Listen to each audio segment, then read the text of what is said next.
Il existe une énigme aussi vieille que l'humanité elle-même, qui se cache au cœur de chaque interaction, chaque regard échangé, chaque silence chargé de sens. C'est l'énigme du désir féminin. Non pas le désir superficiel, éphémère, mais cette flamme profonde, cette aspiration secrète, qui, une fois allumée, peut transformer l'ordinaire en extraordinaire. Combien d'hommes ont erré, aveugles, au bord de ce précipice, incapables de voir les signaux, d'entendre les murmures, de comprendre cette danse subtile. Combien ont échoué, non par manque de bonne volonté, mais par ignorance de la psyché féminine, un domaine aussi complexe que fascinant. L'homme sage ne poursuit pas le plaisir, mais l'absence de douleur. Cette maxime d'Aristote, bien que centrée sur le plaisir, nous révèle une vérité fondamentale sur la psychologie humaine. Nous sommes des êtres de désir et d'aversion. Et le désir, chez la femme, est souvent une absence de douleur émotionnelle, une quête de sécurité, de compréhension, de connexion qui, une fois satisfaite, ouvre la porte à une attraction bien plus profonde. Mais comment éveiller cette soif sans paraître insistant, sans tomber dans les pièges de l'inexpérience? Comment traduire cette aspiration intérieure en une réalité tangible, vécue, désirée? C'est une question qui hante les esprits des hommes depuis la nuit des temps. Et aujourd'hui, nous allons y répondre. Le désir chez une femme n'est pas un interrupteur que l'on actionne, ni une formule magique que l'on prononce. C'est un processus, une alchimie subtile qui se déroule dans l'esprit, le cœur et l'âme. Oubliez les clichés des films romantiques et les conseils creux des magazines. La réalité est bien plus nuancée, plus profonde et paradoxalement plus simple. Il s'agit de comprendre, non pas de manipuler, mais de raisonner. De se connecter à ce qui anime une femme, de ce qui la fait vibrer au plus profond de son être. C'est une danse d'offrande et de réception, où chaque pas, chaque mouvement a son importance. Comprendre le désir féminin, c'est d'abord comprendre sa nature profonde, intrinsèquement liée à l'émotion et à la sécurité. Une femme désire un homme qui la fait se sentir en sécurité, non seulement physiquement, mais aussi émotionnellement. Elle désire un homme qui comprend ses peurs, ses joies, ses rêves les plus intimes. Un homme qui l'écoute, qui la voit réellement, au-delà des apparences. C'est un point crucial, trop souvent négligé. Imaginez un homme qui, lors d'un premier rendez-vous, ne cesse de parler de lui, de ses exploits, de ses réussites. Il pense impressionner, mais il ne fait qu'ériger un mur entre lui et elle. Il ne crée aucune connexion émotionnelle. À l'inverse, un homme qui pose des questions sincères, qui écoute attentivement les réponses, qui valide ses sentiments, cet homme-là commence à bâtir un pont vers son cœur. C'est dans cette validation, cette écoute profonde, que naît le terreau du désir. Prenons l'exemple de Thomas. Thomas était un homme charmant, avec un bon travail et un humour certain. Mais il avait du mal à garder l'attention des femmes. Ses rendez-vous se terminaient souvent sur une note polie, mais sans étincelle. Il a commencé à observer. Il a vu que les femmes avec qui il sortait ne se sentaient pas vues. Elles n'étaient pas écoutées profondément. Il a changé son approche. Au lieu de vouloir la séduire par ses paroles, il a décidé de la séduire par son écoute. Il a posé des questions sur ses passions, ses rêves d'enfant, les défis qu'elle rencontrait. Il a écouté non pas pour répondre, mais pour comprendre. Et petit à petit, il a vu les visages s'éclairer, les barrières tomber. Les femmes commençaient à se confier, à se sentir à l'aise, en sécurité. C'est dans cet espace de sécurité et de compréhension que le désir, le vrai désir, a commencé à germer. Ce n'est pas une technique, c'est une posture. Le désir n'est pas seulement physique, il est profondément ancré dans l'esprit. Une femme désire un homme qui la stimule intellectuellement, qui l'intrigue, qui la fait réfléchir. Un homme qui a ses propres passions, ses propres convictions, et qui peut les partager avec authenticité. Ne confondez pas cela avec l'étalage de connaissances ou la prétention intellectuelle. Il s'agit plutôt d'une curiosité mutuelle, d'un échange d'idées stimulants qui ouvre de nouvelles perspectives. C'est la capacité à tenir une conversation intéressante, à explorer des sujets variés, à partager des visions du monde. C'est un homme qui la pousse à grandir, à devenir une meilleure version d'elle-même. Imaginez Sarah, une femme brillante et cultivée. Elle a rencontré de nombreux hommes physiquement attirants, mais peu d'entre eux ont su la retenir. Pourquoi? Parce qu'ils ne savaient pas comment engager son esprit. Ils parlaient de la pluie et du beau temps, ou de sujets superficiels. Puis elle a rencontré Marc. Marc n'était pas le plus beau homme qu'elle ait connu, mais il avait une curiosité insatiable pour le monde. Ils lisaient beaucoup, s'intéressaient à l'art, à la philosophie, à l'histoire. Leurs conversations étaient profondes, riches, parfois passionnées. Il la mettait au défi intellectuellement et elle adorait ça. C'est ce défi, cette stimulation, qui a éveillé un désir profond en elle, bien au-delà de la simple attraction physique. Elle le respectait, l'admirait, et de là est né un désir puissant. Si vous trouvez ces réflexions sur la psychologie humaine et la séduction profonde et pertinente, je vous invite à vous abonner à la chaîne Psychologie stoïque. Chaque jour, nous explorons des pistes pour une vie plus riche et des relations plus authentiques. Le désir féminin est également nourri par l'authenticité et la vulnérabilité. Les femmes sont incroyablement sensibles à l'authenticité. Elles peuvent sentir à des kilomètres un homme qui joue un rôle, qui essaie d'être quelqu'un qu'il n'est pas. La vulnérabilité, loin d'être un signe de faiblesse, est un signe de force. C'est la capacité à montrer qui vous êtes vraiment, avec vos forces et vos faiblesses, sans masque. C'est cette capacité à se révéler, à partager ses doutes et ses peurs, qui crée une connexion émotionnelle profonde et permet au désir de s'épanouir.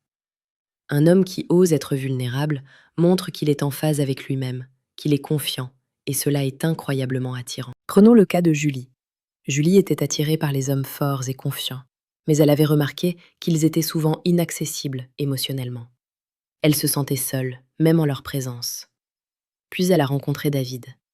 David était fort et confiant, mais il était aussi capable de parler de ses propres insécurités, de ses doutes quant à sa carrière, de ses peurs en tant que père.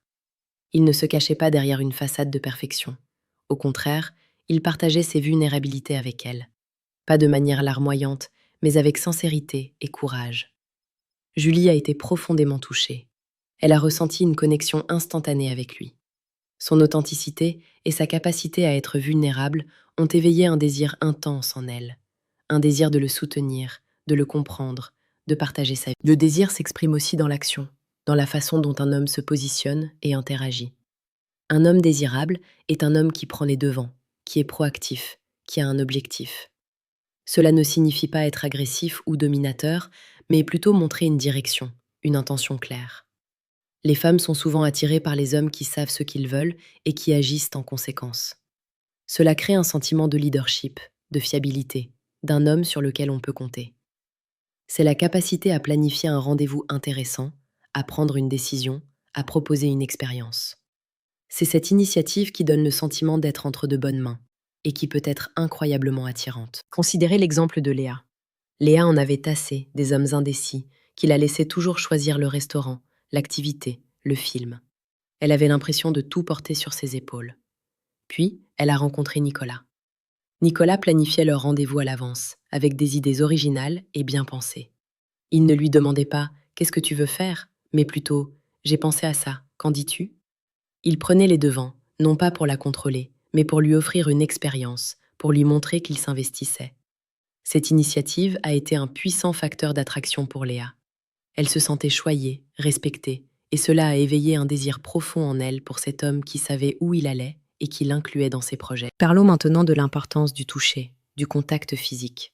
Le toucher est un langage universel, un moyen puissant d'exprimer le désir et d'éveiller la passion. Mais il doit être fait avec intention, respect et sensibilité. Un toucher inapproprié peut repousser, tandis qu'un toucher juste, au bon moment, peut créer une étincelle. Il ne s'agit pas de se jeter sur elle, mais d'utiliser le toucher de manière progressive et respectueuse. Une main posée délicatement sur le bas du dos pour la guider, un effleurement du bras lors d'une conversation animée, une main tenant la sienne pour traverser la rue. Ces petits gestes, chargés d'intention, créent une intimité, une connexion physique qui peut rapidement se transformer en désir. Le toucher est une validation, une affirmation de présence, un moyen de dire « je suis là, je te vois, je te ressens ». Pensez à l'histoire de Chloé. Chloé était sortie avec un homme qui parlait beaucoup mais ne la touchait jamais. Elle avait l'impression d'une absence de connexion physique. Puis, elle a rencontré Antoine. Antoine était subtil. Il la touchait légèrement le bras quand il riait à ses blagues, lui mettait une main sur le dos en lui ouvrant la porte. Ces petits gestes, loin d'être agressifs, étaient attentionnés et respectueux. Elle se sentait désirée, mais d'une manière douce et sécurisante. Ces contacts physiques discrets ont allumé une étincelle en elle, un désir de plus de proximité, de plus d'intimité avec lui. C'est dans ces nuances que réside la magie du toucher. Si vous aspirez à maîtriser ces nuances de la séduction et à comprendre les profondeurs de la psychologie humaine, le moment est venu d'agir. Cliquez sur le deuxième lien en description pour télécharger le manuel brutal du séducteur stoïque. Ce guide est une mine d'or de stratégies concrètes et de vérités intemporelles pour devenir l'homme que les femmes désirent réellement, un homme de substance et de caractère. Ne laissez plus le hasard décider de votre destin amoureux. Le désir chez une femme est également lié à l'admiration et au respect. Une femme désire un homme qu'elle admire, non pas pour sa richesse ou son statut, mais pour ses qualités intrinsèques, son courage, son intégrité, sa gentillesse, sa capacité à relever des défis. Elle désire un homme qu'elle respecte pour ses valeurs, pour sa façon d'être dans le monde. C'est cette admiration et ce respect qui créent une base solide pour le désir et l'amour à long terme. Un homme qui est respectueux d'autrui, qui a des principes moraux forts, qui traite les gens avec dignité, cet homme-là est profondément désirable. Ce n'est pas une question de performance, mais de caractère. Imaginez Emily. Emily avait toujours été attirée par les bad boys, mais elle s'était rendue compte que ces relations étaient souvent toxiques et vides. Puis elle a rencontré Samuel. Samuel n'était pas un bad boy, c'était un homme intègre qui traitait tout le monde avec respect, des serveurs aux personnes dans la rue. Il était honnête, avait des valeurs fortes et s'y tenait. Émilie a commencé à l'admirer profondément. Elle respectait son caractère, sa droiture. Et de cette admiration est né un désir puissant, un désir de construire quelque chose de solide et de durable avec lui. Elle a réalisé que le véritable désir venait du respect et de l'admiration pour la personne que l'homme est vraiment. Enfin, le désir est une question d'énergie, de présence. Un homme désirable est un homme qui dégage une certaine aura, une confiance tranquille, une énergie positive. Il est présent, attentif et dégage une certaine force intérieure. Cette présence ne se fabrique pas, elle se cultive. Elle vient d'une connaissance de soi, d'une acceptation de qui l'on est et d'une intention claire. C'est cette énergie qui attire, qui intrigue, qui donne envie d'en savoir plus. C'est un homme qui est à l'aise dans sa peau, qui ne cherche pas à impressionner, mais qui est simplement lui-même, avec force et assurance. C'est cette présence magnétique qui capte l'attention et éveille le désir. Considérons l'exemple de Clara. Clara avait rencontré beaucoup d'hommes qui essayaient trop fort, qui étaient trop bruyants, trop démonstratifs. Elle se sentait submergée. Puis elle a rencontré Gabriel. Gabriel n'était pas le plus exubérant, mais il avait une présence incroyable. Il était calme, posé, mais son regard était intense, sa voix avait une profondeur certaine. Il était attentif quand elle parlait, et il dégageait une énergie masculine puissante, mais sereine. Clara se sentait instantanément à l'aise en sa présence, attirée par cette force tranquille. C'est cette présence authentique, cette énergie singulière, qui a éveillé un désir profond en elle, un désir de se rapprocher de lui et de découvrir les mystères qu'il portait en lui. Pour ceux qui cherchent à aller plus loin, à cultiver cette présence magnétique et à comprendre les rouages les plus subtils de la psychologie féminine, je vous encourage à vous abonner à la chaîne Psychologie Stoïque. Chaque jour, nous vous offrons des clés pour devenir un homme qui inspire, qui attire et qui nourrit des relations profondes et significatives. Le désir féminin n'est donc pas un mystère insondable, mais plutôt une symphonie complexe, jouée avec des notes d'émotion, de stimulation intellectuelle, d'authenticité, d'action, de toucher, d'admiration et de présence. C'est un écho de l'âme, une résonance entre deux êtres qui se reconnaissent, se respectent et s'apprécient mutuellement. Ne cherchez pas à faire désirer une femme. Cherchez plutôt à devenir l'homme que vous désirez être, l'homme qui incarne ses qualités. Cherchez à être authentique, à être présent, à être respectueux. Cherchez à la comprendre, à l'écouter, à la stimuler. Car c'est dans cet alignement, dans cette congruence entre qui vous êtes et qui vous aspirez à être, que le désir s'éveille naturellement, puissamment, irrésistiblement.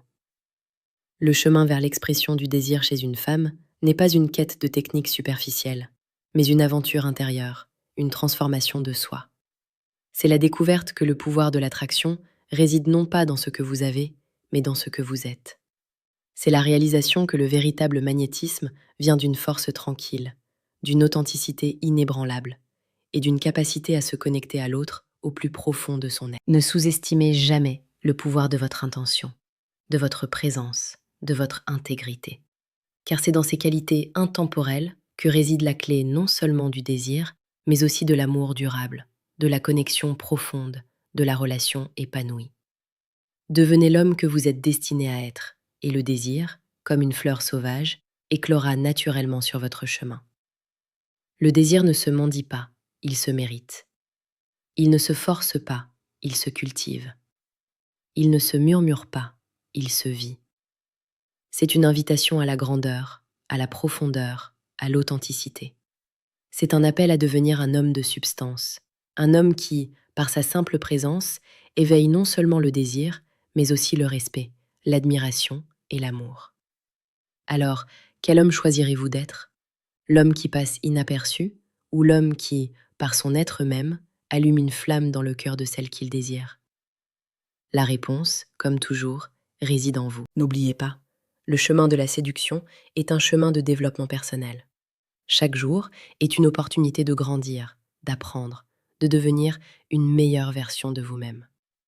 Et si vous êtes prêt à embrasser cette transformation, je vous invite à explorer davantage les sagesses intemporelles sur cette chaîne. À très bientôt pour une nouvelle plongée dans la psychologie humaine.